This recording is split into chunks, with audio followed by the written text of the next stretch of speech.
After giving a contentious interview on The Daily Show in November 2016, conservative host and viral internet star Tomi Lahren immediately became one of the most controversial and infamous political talking heads in America. But just who is this 24-year-old rising star who has already made so many enemies? And how did she get to where she is today? Here's what we know. Camo coupling. If you ever wondered what inspired Lahren to criticize President Barack Obama's policy on ISIS after the deaths of multiple U.S. soldiers in 2015, it might have to do with the fact that she once dated a Navy SEAL. According to the Daily Mail, Lahren was in a relationship at the time with Jared Christian, a Utah-born soldier with whom she was reportedly in love. The two apparently met in San Diego in 2015, and his work seems to have inspired her to speak out on behalf of him and other troops in service. They have since split, but that hasn't stopped Lahren from carrying on as a conservative mouthpiece. Cupcakes as the cure. In Lahren's infamous interview with The Daily Show's Trevor Noah, she championed some controversial opinions on the Ku Klux Klan's connection to President-elect Donald Trump and the Black Lives Matter movement, among other things. And did you know that a black man is 18.5 times more likely to shoot a police officer than a police officer is to shoot a black man? Those are statistics no one wants to talk about. Most people assumed the liberal-leaning host would never speak to Lahren ever again. Apparently, though, that wasn't the case. Noah didn't send her ill tidings following their interview. He sent her cupcakes instead. She shared a pic of her sweet haul, writing, "When Trevor Noah sends you cupcakes and you realize a mutual love of sugar might be the common ground you needed." Perhaps unsurprisingly, some of Noah's biggest fans weren't exactly pleased with his kind gesture, but he since made it up to them with his subsequent coverage. I'm keeping it coming, keeping it moving, keeping it winding, we keeping the let's get the shit started. Like, what the hell? She's like Busta Rhymes reincarnated. Who is this person?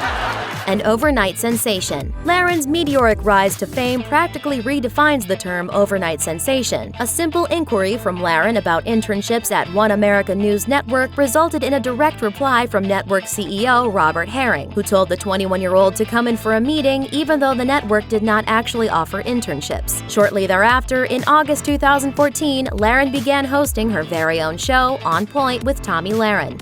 Married to the job. Though she was born in Rapid City, South Dakota, it wasn't until Lahren went to college at University of Nevada, Las Vegas, when she really started to figure out the kind of person she wanted to be. She graduated in 2014, allowing herself very little downtime before rising to superstardom. Indeed, a little over a year after launching her own show on One America News Network, Lahren made the jump to The Blaze in October 2015. With such a quick jump from college to fame, it's perhaps unsurprising to find out that she doesn't have much of a personal life. She told The Guardian, quote, "I don't have a family. I don't have a boyfriend. I am in Dallas for one reason only, and that is to do this show." End quote. If there's one thing Tomi Lahren wants you to be clear on, it's that she is not a journalist. As she put it, quote, "I fully acknowledge that I am not a journalist. I clearly have a point of view. I am very passionate about my point of view. I am a commentator." End quote. Not that it's too hard to tell the difference. You feminists can keep your race card, your victim card, your woman card, and your F Trump signs.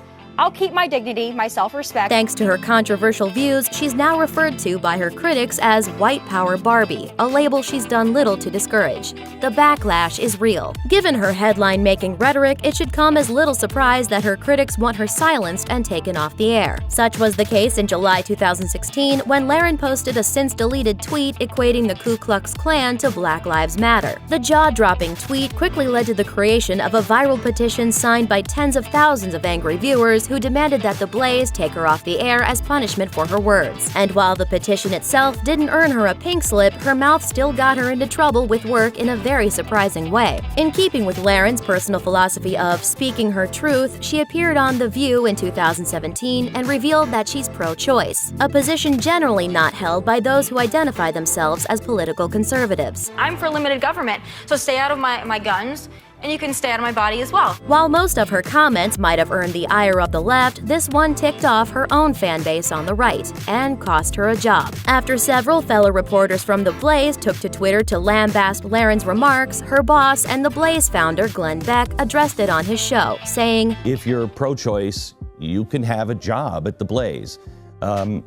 I don't hire people who are sycophants. I try to hire people who have a different opinion. What he took issue with, he said, was her inability to defend the statement, and that's what he indicated ultimately led to her suspension from the show. She's since filed a wrongful termination suit against Beck and The Blaze. That action has, of course, ignited her opponents into a Twitter storm of comments calling her the word she so often likes to use against them: snowflake. Thanks for watching! Click the Nicki Swift icon to subscribe to our YouTube channel. Plus, check out all this cool stuff we know you'll love too.